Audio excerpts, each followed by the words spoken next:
Some netizens want to see cases from their hometown. So today, it has arrived. This tragedy occurred in Wugang City, Shaoyang, Hunan. In just 9 days, 4 locations. 8 lives. Even children couldn't escape the disaster. Why did they have to suffocate this child at that time?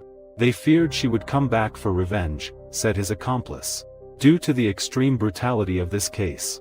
Therefore, once this case was broadcasted, it was urgently taken down immediately. This shows the police escorting 2 suspects at that time. The scene identification footage. Shouts of abuse continuously came from the crowd, and the heart-wrenching cries of the victims' families. Perhaps they sensed the public's extreme anger. The sky, which was not a cloud in the sky just a second ago. Suddenly, thunder roared, and a fierce wind blew. And in the face of the trial's outcome, the frenzied and ruthless murderer finally realized the fear of death. I'm afraid to die, I'm afraid. I am not a man. Those 7 victims were afraid to die as well. As a result, those 7 people were killed by you. Let's go back to the afternoon of August 30th, 2012.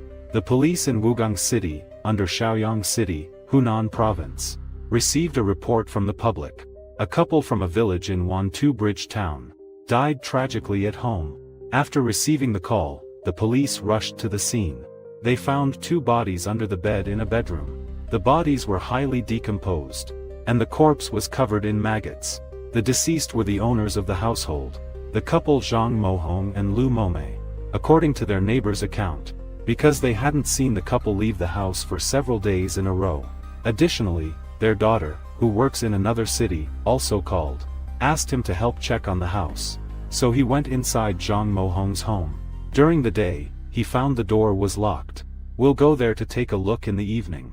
Open the window and shine a flashlight inside. It looks very messy inside. Neighbors who realized something was wrong quickly called several villagers over. Everyone worked together to pry open Zhang Mohong's front door. But the result left everyone in shock.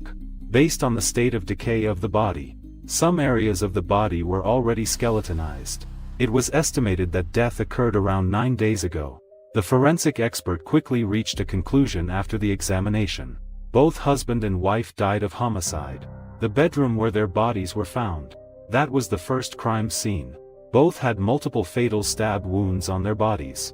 The police determined from the shape of the wounds, it should involve 2 types of knives. It is clear that there are at least 2 perpetrators. Following this, police learned through interviews and investigations. Zhang Mohong, 60 years old, was a carpenter. His wife usually stayed at home taking care of household chores. The couple always lived a simple and honest life. There were no conflicts with anyone. There were signs of a large disturbance at the scene. Additionally, 1 motorcycle belonging to the victims, as well as cases of mysterious disappearances, according to the police's analysis. This should be a case of home invasion, robbery and homicide. Moreover, the suspects are likely locals from Wantukio town, because the location of Zhang Mohong's house was relatively remote. If the suspect is a criminal on the run, in a normal situation, the person would definitely prepare their own means of transportation. They would not ride away with the victim's vehicle. After this hypothesis was made, the police immediately conducted checks on several villages around the crime scene. A detailed investigation was carried out. However, what no one could have expected was, just as the Wugang police were doing everything they could to solve the murder case, over 800 kilometers away, in Yunnan province, surprisingly, a similar incident occurred. The shocking home invasion, robbery and homicide case.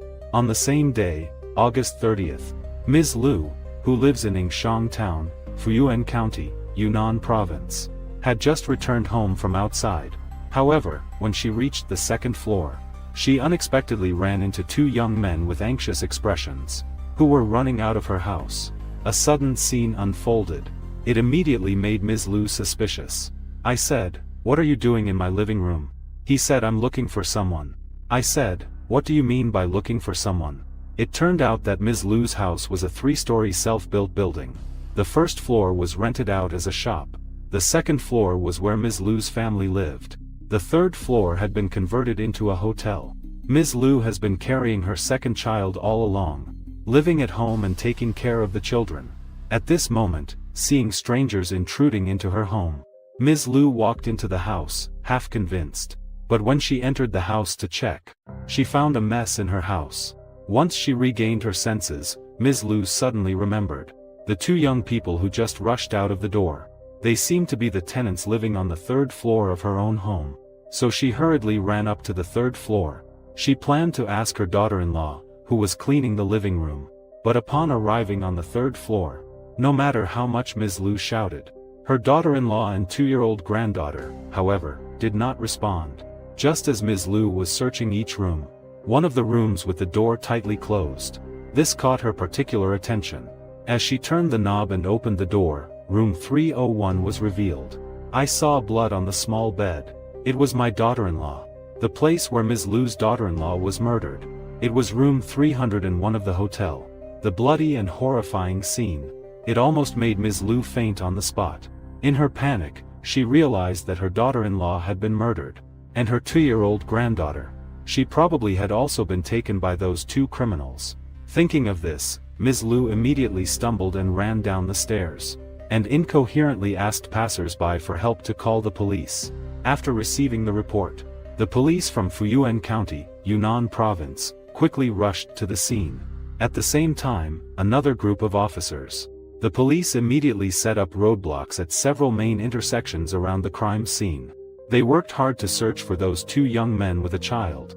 However, just as the police began their citywide search, the police in charge of the scene investigation, they found it in a pile of blankets in room 301.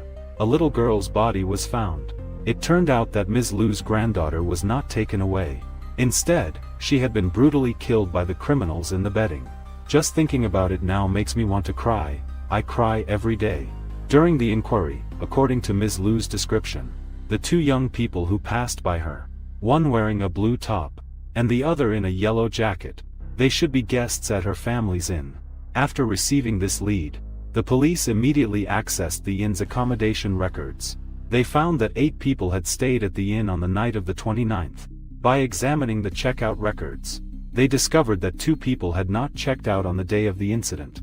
One of them was named Tang Xiaodong, and the other was Lu Qingnan. Both registered at the same address in Qingping Village, Dai Town. Therefore, the police immediately screened all young people with these 2 names in Dai Town. They conducted a search. However, the results did not yield anyone matching the descriptions of the 2. It was clear that these 2 had used fake identities. As the case was about to hit a dead end, at that moment, the attentive officer noticed that there were security cameras installed in the inn. However, just when everyone thought they would successfully capture the suspect's identity information this time, to their surprise, the hotel surveillance system was not powered on. Fortunately, at that moment, the officers investigating the area obtained an important clue. It turned out that before Lu Momei went downstairs, the owner of the neighboring store witnessed 2 young men rushing out of the hotel. They ran into an internet cafe across from the hotel. Therefore, the police immediately retrieved the surveillance footage from the internet cafe. The video showed that on the morning of August 30, 2012, at 10:30, there were 2 young men, one tall and one short, carrying a black travel bag. They entered the internet cafe one after the other. After entering, the 2 directly headed to the restroom of the internet cafe.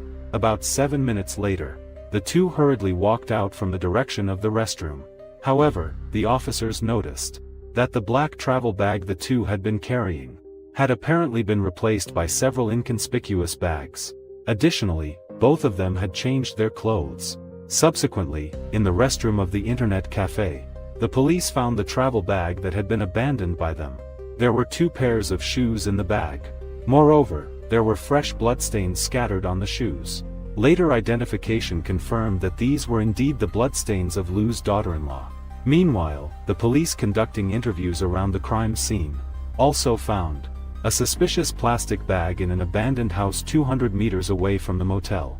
They discovered a suspicious plastic bag. Upon opening it, they found 2 blood-soaked daggers inside. Comparisons showed that these bloodstains also came from Lu's daughter-in-law. Additionally, the police found 3 bankbooks in the plastic bag. The account holder of the bankbooks was named Tang Mofen. Through inquiries in the banking system, It was discovered that this Tang Mofan lived in Chongping Village, Dae Town. So who exactly is this person? And how could her bankbooks end up in the suspect's bag? With these questions in mind, the police immediately headed to Tang Mofan's home. After arriving at her home, no one answered when she called. However, she found that the door was slightly ajar. Looking under the bed, she discovered that the victim had been tied up. After forensic examination and confirmation, the deceased was indeed Tang Mofan, the account holder. When she was found, Tang Mofan was bound hand and foot. Her mouth and nose were obstructed and stuffed under the bed. The autopsy results also indicated that Tang Mofan indeed died from asphyxiation. The time of death should be within the last 30 hours. At the same time, there were signs of a significant struggle in her home. From this, the police deduced that this was also a case of home invasion, robbery and homicide. Faced with such a situation, all the officers couldn't help but feel a pang of anxiety. It was evident that the suspects were killing wherever they went. The randomness of their targets, and the harm they posed to society, made the police deeply understand that they must swiftly capture these two suspects. This case has a significant social impact. We will not withdraw until this case is solved. Given the seriousness of the case, the police in Tuzheng City, Yunnan Province, immediately established a special task force. Through the analysis and assessment of the two cases, officers ruled out the possibility of local residents being involved. Therefore, after committing the crime, the suspects would likely flee the scene quickly. Following this assumption, the police immediately headed to the county bus station. Sure enough, they quickly appeared in the surveillance footage at the ticketing hall. They discovered the shadows of the suspects. However, unfortunately, tracing the ticket purchase records of the two, they tracked them to Tuzheng City, but were unable to find their whereabouts again. By this time, 4 days had passed since the crime occurred. Yet the identities and whereabouts of the suspects remained a mystery. The police conference room also began to operate all night long. In the process of unraveling the clues, an officer found inside the hidden compartment of the suspect's abandoned travel bag a string of phone numbers was discovered. Through an inquiry about this number, it was found that the other party was a 17-year-old young man named Fu Zhenli. His registered residence was in Wugang City, Hunan Province. Then, through comparing the surveillance footage from the internet cafe and the identification by the victim's mother-in-law, Ms. Liu, the police confirmed that Fu Zhenli was a major suspect in the case. After obtaining the suspect's identity information, the police quickly discovered that Fu Zhenli took a train to Shenzhen on the day of the crime. Thus, the special investigation team rushed to Shenzhen. However, the cunning Fu Zhenli may have realized his predicament. Just as the police arrived in Shenzhen, they learned that he had already boarded a train to Shanghai. Faced with such a dangerous suspect, for safety reasons, the police immediately contacted the railway police officers to apprehend Fu Zhenli on the train. About half an hour later, good news came in. The suspect Fu Zhenli was apprehended by the railway police in one swift action. At the same time, he revealed his accomplice. He is an 18-year-old young man named Liu Qizhi. Both of them are from Wugang, Hunan. However, Liu Qizhi, completely unaware, was still in Shenzhen at that time. Using the information provided by Fu Zhenli, the police successfully located Liu Qizhi, who was working at a Hunan restaurant in Shenzhen. What's going on? What's your name? What's your name? My name is Liu Qizhi. You're Liu Qizhi, right? From Wugang, Shaoyang in Hunan, right? Do you know why you're being arrested?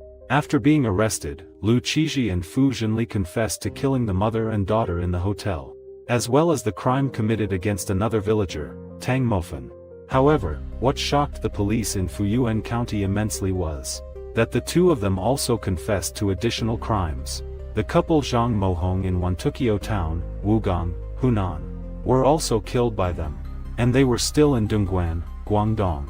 Robbed and murdered a middle-aged couple who ran a hotel. Including these two cases in Yunnan, Fu Zhenli and Liu Qizhi together killed a total of 7 people, and one of the victims was 5 months pregnant. So what exactly is the reason that could make these two young men, not yet 20, become so frenzied and ruthless? Demonic murderers devoid of humanity? All of this is detailed in Liu Qiji's confession diary after his capture. He provided a complete answer. In a book, it says, "The process of doing things is not important. What matters is the result. I thought that no matter what I do now, I won't be afraid once I have money in the future. To accomplish great things, one must be ruthless and decisive." This is the philosophy followed by Liu Qiji and Fu Zhenli. It is also the root cause that led both of them to their ultimate destruction. It is understood that Liu Qiji is the only son in the family. Since childhood, his parents hoped that their son would achieve success through hard work and studying. They wished him to stand out in the future. Therefore, they were very strict in his upbringing. However, things did not go as hoped. Starting from the second year of middle school, Liu Qiji developed a liking for online games. After entering high school, he often skipped classes to spend time in internet cafes. Gradually, the bloody brutality and bullying in the online world made Liu Qiji, who was weak and easily bullied in reality, increasingly obsessed. He would go online every day to stay up all night. In the second semester of the 10th grade, I stayed online for several days and nights without going to school. Liu Qiji was forced to drop out. Later, his parents sought help from others to transfer him to a private high school. It was precisely during this transfer that Liu Qiji met a new classmate, Fu Zhenli, who also enjoyed online games. In no time, the two became friends who talked about everything. The eve of the summer vacation in 2012, Liu Qiji was expelled again for prolonged absences from school. After returning home from school, Liu Qiji secretly took over 800 yuan from his father and ran out of the house. Once outside, he spent all day in an internet cafe. After searching multiple times without success, Liu Qiji's father thought his son had gone out to work, so he stopped looking for him. In this way, Liu Qiji, with no restraints, stayed in the internet cafe for over a month, until a day in August 2012. While chatting online with his friend Fu Zhenli, the two coincidentally talked about the idea of venturing out. Liu Qiji said they were out of money, so they decided to rob. He wanted to go to another place to seek adventure, because to do big things, you need initial capital. After discussing, the two thought of robbery. Late at night on August 21, 2012, Liu Qiji and Fu Zhenli rode their bicycles. They began looking for a target. During the process, they discovered that the victim Zhang Mohong's door was open and the lights were still on.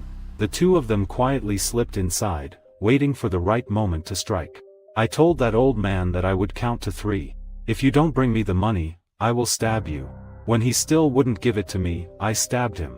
While Liu Qiji was killing Zhang Mohong, Fu Zhenli, beside him, also raised the butcher knife in his hand.